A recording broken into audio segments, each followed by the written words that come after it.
Lesson 2, Configuring Standard Switch Policies. By the end of this lesson, you should be able to meet the following objectives. Explain how to set up a security profile for a standard switch port group, and how to set the traffic shaping policies for a standard switch port group. Explain how to set the NIC teaming and failover policies for a standard switch port group.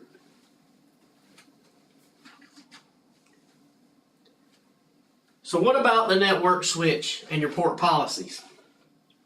Networking security policies provide basically protection against MAC addresses that could cause some impersonation and some unwanted port scanning. So those policies are set at the standard switch level so that they apply to all port groups by default. Some of the available network policies include the security, traffic shaping, NIC teaming with failover, and the good thing what VMware has done is those policies are defined at the standard switch level, which is important to know that you have the default policies for all the ports on the standard switch, and at the port group level, which are the effective policies. And those policies are defined at that level, or basically at the level override, the default policies that are set at the standard switch level. So when is it useful? Traffic shaping is basically useful when you want to limit the amount of traffic to a virtual machine or that group of virtual machines in your network. And you'll want to do traffic shaping to protect either the virtual machine or the traffic over the network. So when do I use use teaming and failover policies? Well, you use those NIC teaming and that failover policy to determine how the network traffic of the virtual machines and the VM kernel adapters are connected to the switch, and basically how it's distributed between the physical adapters and how the traffic should be rerouted if that physical adapter fails. And as we talked about earlier, those policies are defined for the entire standard switch, and can also be defined for a VM kernel port group, or a VM kernel port, or a virtual machine port group. So basically, when a policy is defined for an individual port or port group, that policy at that level overrides the default policies defined by that standard switch.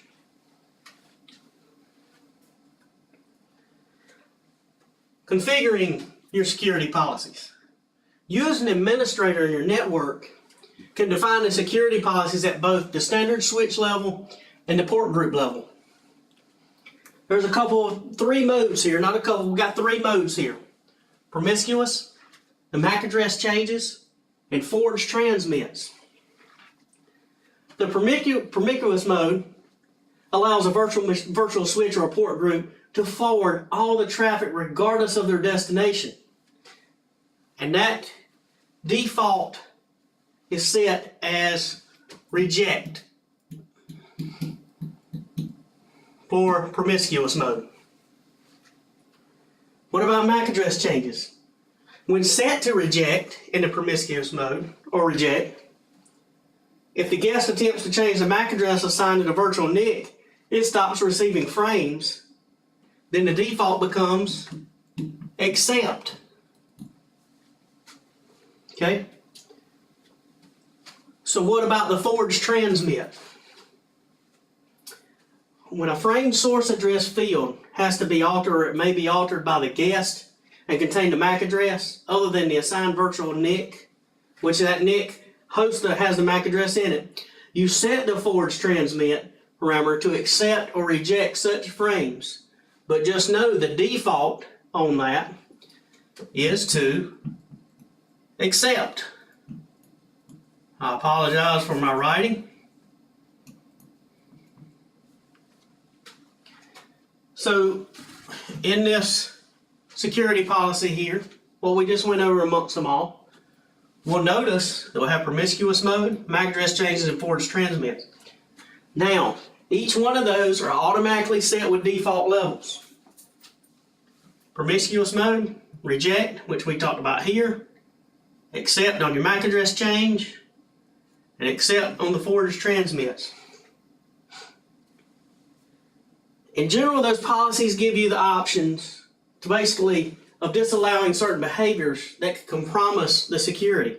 And that's why we want to set these so we don't compromise our security within our network, because a hacker might use a promiscuous mode device, which will capture that network traffic for any illegal activities that they want to gain by stealing stuff out of your net, by stealing things, getting things. Or someone may want to impersonate a node or gain unauthorized access by what? Spoofing the MAC address. So in those instances, you want to set the promiscuous mode to accept to use the application in the virtual machine that analyzes or sniffs those packets. And what is that based on? Network-based intrusion. The MAC address changes and the force transmits to reject, which is here. We'll want to set that to reject to help protect against certain attacks by a rogue guest operating system. Now, you'll want to leave the MAC address changes and the force transmits to their default values of accept here if your application changed the mapped MAC address, which it already has that MAC address. So let's go ahead and accept that security.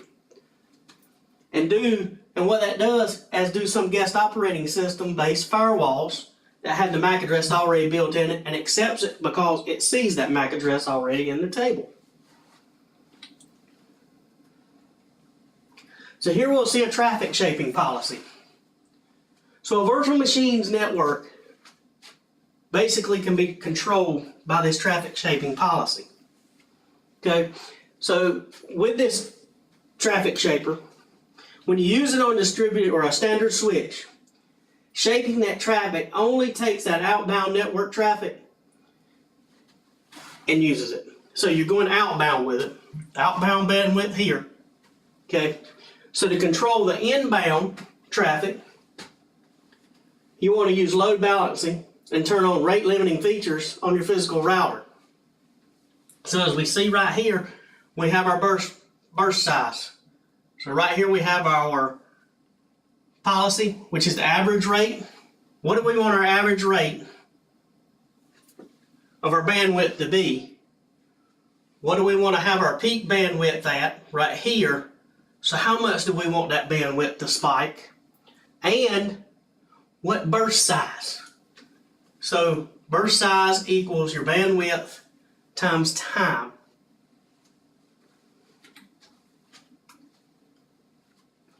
When configuring traffic shaping, a traffic shaping policy is defined by the average bandwidth. Okay, and on the previous slide, what is our average bandwidth? As we see across here, we have our average bandwidth, and we see we have our peak. So, how do we configure that traffic shaping? It's configured by the average bandwidth, peak bandwidth, and your burst size. What you do is you establish a traffic shaping policy for each port group and each distributed port or the distributed port group. It's also important to know that traffic shaping is disabled by default in your VMware environment. All of those parameters also apply to each virtual NIC that you have set up in that standard switch. Now on a standard switch, the traffic shaping controls only outbound traffic. And that is important to know that that is the traffic traveling from VMs to the virtual switch and out onto the physical network outside of that physical device. Okay? So let's highlight that. So the ESXi host shapes only the outbound traffic by establishing these parameters, which is your average bandwidth, establish a number of kilobits per second to allow access across that port and averaged over time. But it's also important to know that average bandwidth is allowed average load. Then you have your peak bandwidth here. What about that peak bandwidth? Well, that's the maximum number of kilobits per second to allow across the port when it's sending a burst out of traffic. Okay, so that number right there also tops the bandwidth that is used by port whenever that port is using the burst bonus that is configured using that burst size parameter. All right, so let's talk about the burst size. What is that? That's the maximum number of kilobits to allow in a burst. So if we go back, well, that burst that we're talking about, the burst size, so we got our average. So that burst size, we're going to take it up and we're going to be able to allow the peak bandwidth, but we want it to burst and allow that bandwidth to come up and give us a little bit extra over time. So whenever the port needs more bandwidth than the average bandwidth, basically what'll happen, the port might be allowed to transmit, or basically temporarily transmit that data at a higher speed if that burst bonus, which we're seeing right here, or that burst size, is available.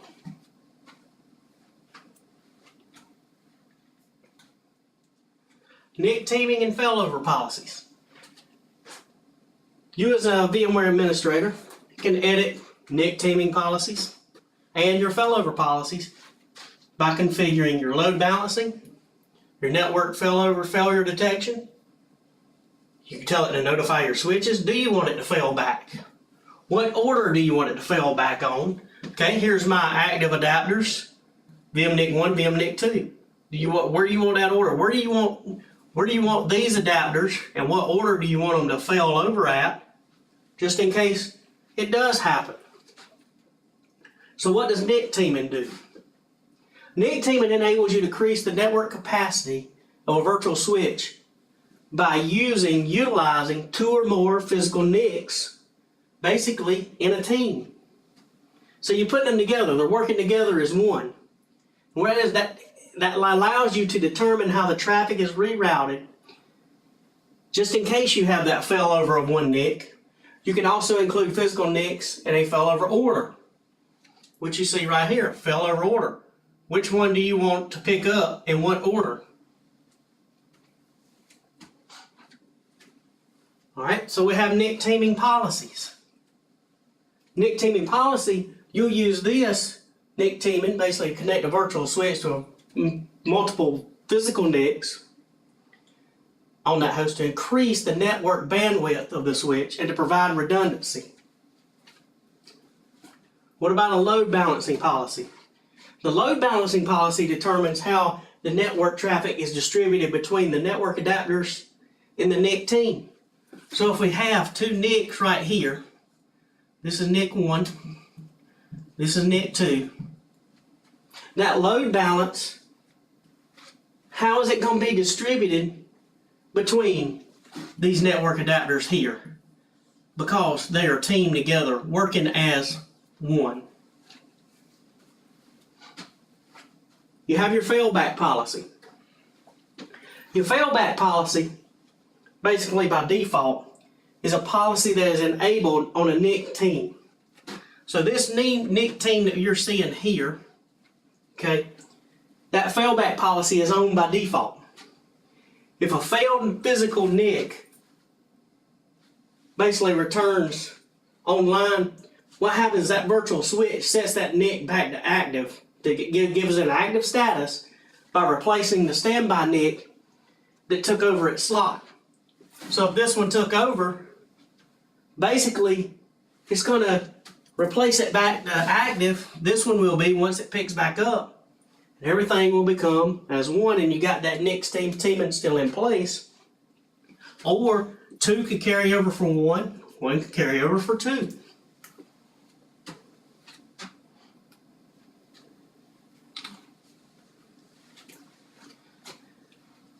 All right, load balancing methods.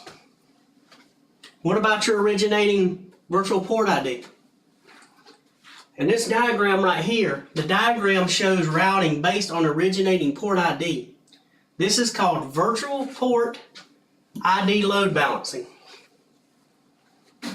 Now before I explain it, let's talk about some of the advantages and disadvantages. Some of the advantages is that you have an even distribution of traffic if the number of virtual NICs is greater than the number of physical NICs in the team. You have very low resource consumption, so you're not using your resources up by doing it this method. And no changes on the physical switch are required for this load balancing method that you see here. What about the disadvantages?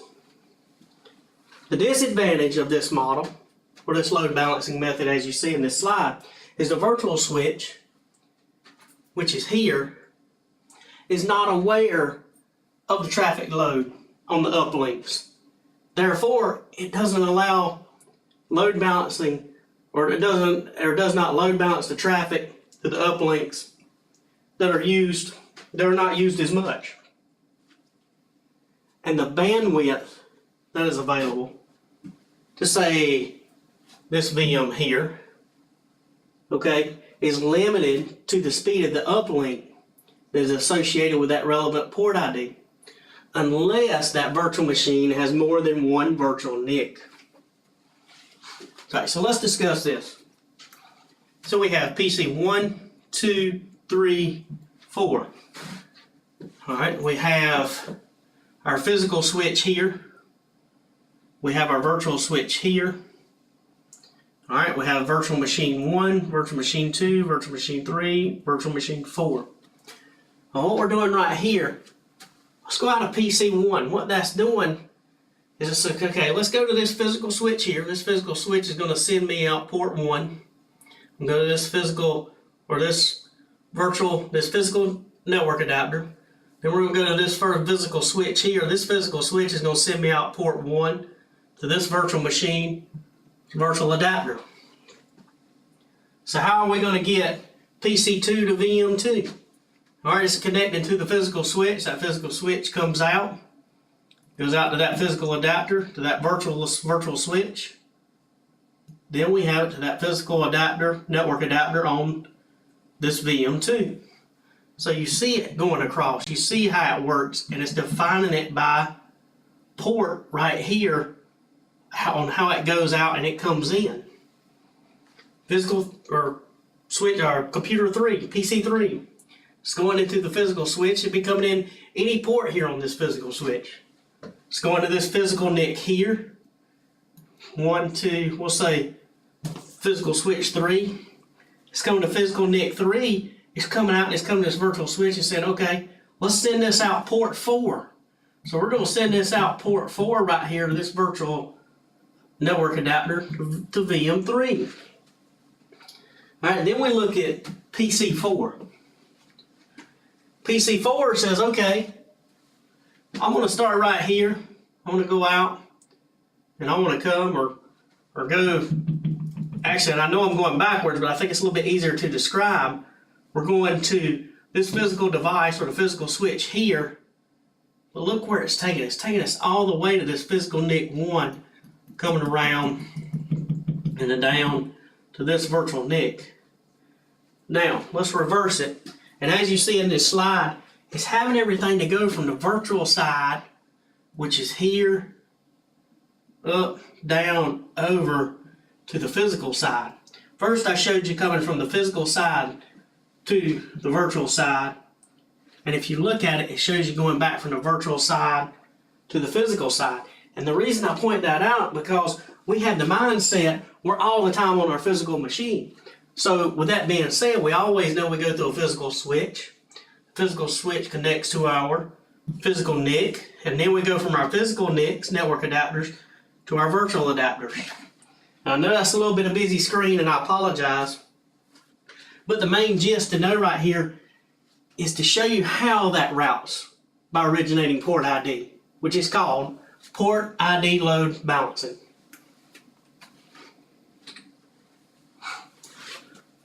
MAC addresses. So in this diagram here, it basically goes on your MAC hash, MAC address. So each virtual machine's outbound traffic is mapped with a specific physical NIC that is based on that virtual NIC's MAC address. So what is this virtual NIC's MAC address? Right here. What is this one? right here. This method has low overhead and is very compatible with all switches. So it's compatible with several different virtual switches that allows you, so you have several different within your network, which physical switch works better with what method you're trying to achieve here. You can also balance the traffic based on current traffic loads of the physical NICs. So that NIC with the less load is more likely to be chosen. So what are the advantages and disadvantages? The advantage is there's a more even distribution of traffic than route-based traffic on the originator virtual port, because the virtual switch calculates an uplink for every packet that basically says, okay, what's the best and easiest way to get there? So how is it going to route that traffic? How is it going to calculate that packet to get there? What's the best method? What's the best way? Another advantage is virtual machines use the same uplink because the MAC address is static. Now, powering on a virtual machine or off does not change that uplink that the virtual machine uses. And there's no changes on the physical switch that are required. So once this is done, set up the physical switch, there's no changes that are required for it. Alright, so what about the disadvantages? The disadvantage is the bandwidth that is available to the virtual machine is limited to the speed of the uplink that is associated to the relevant port ID, unless that virtual machine has a multiple source MAC address. You have higher resource consumption than route-based on the originating virtual port, because that virtual switch calculates an uplink for every packet, which is here. And the virtual switch is not aware of the load of the uplinks, so uplinks may become overloaded. Alright, let's take a look at this slide. My mindset, and like I said, I know I'm starting backwards on this slide because it's got us going from the virtual side to the physical side. I'll start on the physical side again. Now let's go PC 1, 2, 3, and 4, VM1, VM2. This is your virtual switch, and we'll say the physical NIC 1, physical NIC 2, and physical NIC 3 here, all connected in our physical switch. Alright, so let's look at, and let's just use one example here, and you'll get the gist of what we're doing. So PC2, over here to the side, right over here. Alright, so we're talking back to this VM, we're going down this physical switch, we're going out port 1 here, we're coming back up, we're going to this physical NIC. What's the best path? Because we're doing it on MAC address based for PC2. Alright, so it says, oh, okay, well, let's go down here to this virtual switch. Let's go out port 4, hit this virtual machine right here, and boom, we're at virtual machine 1. Same thing. Now, choosing the best path, what if we decided to come up and say, oh, we're having problems right here with this path right here from this one right here. That was coming to an issue. So what's going to happen, it's going to go and it's going to take it, it's going to say, oh, let's go out port 4 down here to this one, and let's make it go to VM1. That's how you can do your MAC address, or your MAC address portion of it for this load balancing method that you see here in this slide.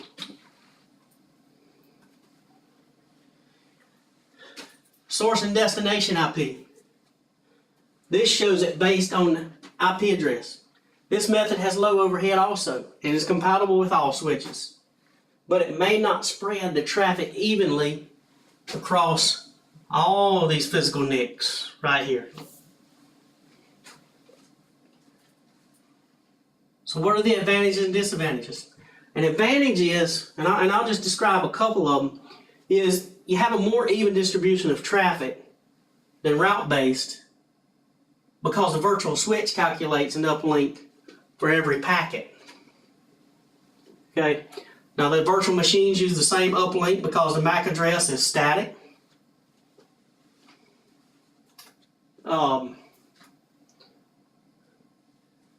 Actually, I apologize on that. Let's go back a little bit. So the advantages here, and I was kind of talking about more on the MAC address portion. It does have a more even distribution on load compare base on route base on the originating virtual port and the source MAC hash, because as the virtual machine switch calculates the uplink for every packet, you possibly have higher throughput for the virtual machines because they allow them to communicate with multiple IP addresses. Disadvantage, you have high resource consumption. The virtual switch is not aware of the actual load for the uplinks, and it requires changes to the physical network. So on the previous slide, we had physical network here, which was based on the physical switch. We didn't have really no changes in that physical network. With this method here, this model, this diagram here, it does require the change on that physical network, and it is somewhat complex to troubleshoot. So how do I troubleshoot this traffic going from this VM to this PC, or this VM going to this PC? Okay. With this load balancing method, a NIC for each outbound packet is selected based on its source and destination IP address, which goes back to the advantage of a more even distribution and potentially higher throughput. Ether channel is basically within all this, and it's used primarily in a port trunking technology in the Cisco switches. So let's assume that's a Cisco switch for your physical switch. So you have your Ether channel for port trunking. What that does is enable the grouping of several physical Ethernet adapters, or those links, to create one logical Ethernet link that provide fault tolerance and a high-speed link between those switches, routers, and servers. And the last thing I want to discuss is the IP-based load balancing method only affects outbound traffic. It does not affect inbound traffic. An example would be a virtual machine may choose a particular NIC to communicate with a particular destination virtual machine, but the return traffic may not arrive on the same NIC address as the outbound traffic. So with that being said, that return traffic may arrive on another NIC in the same NIC team, within that same NIC team, because it's going out of that outbound traffic.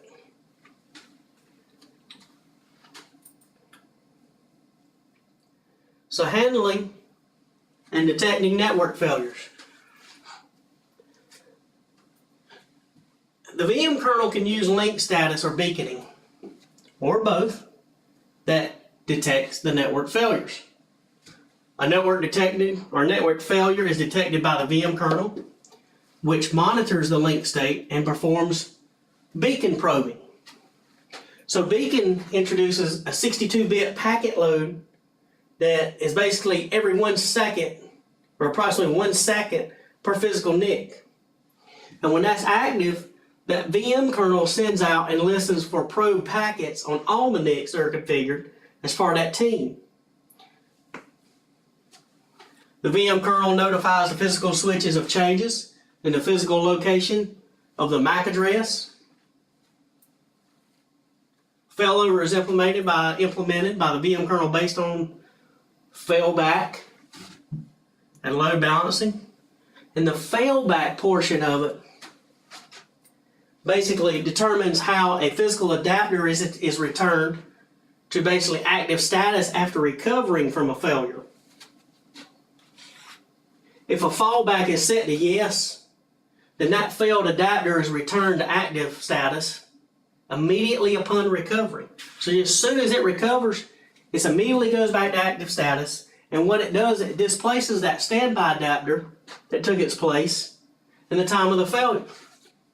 Now, if a failback is set to no, that failed adapter will stay inactive even after recovery. So the important thing to know here, until another active adapter fails, it's going to require the replacement. So what's best for your network? What is best for your organization to set up in case of a failback option? What about that load balancing option? Do you want to use explicit failover order? Well, you always use the VMNIC uplink at the top of the active adapters list to get your load balancing option.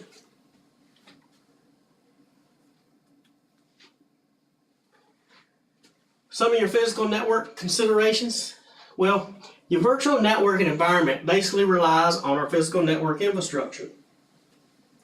On the previous slides, I started at the physical network because I knew in this slide it was going to say, or we were going to come to where it relies on your physical network, and I want you to have the thinking of you sitting at your PC, say, okay, I'm on my physical network, going back to my virtual network, and I think you can grasp it a little easier if you see it going that from the physical to the virtual, and then once you see that path going all the way to the virtual, then you'll be able to discuss the virtual side coming back of the vSphere networking needs within your network. How can you talk to them about your team? The number of physical switches. What bandwidth is required? What about your physical switch configuration support for 8023AD, which is NIC teaming, or 802.1q, which is VLAN tagging? What about your physical switch, LACP, network port security, LLDP, link layer discovery protocol, CDP, Cisco discovery protocol, and their operation modes? How do they listen? How do they broadcast? Or how do they do both listen and broadcast? And what if they're disabled?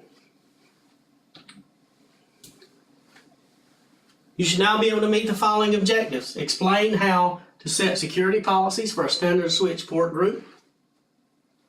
Explain how to set traffic shaping policies for a standard switch port group. And explain how to set NIC teaming and failover policies for a standard switch port group.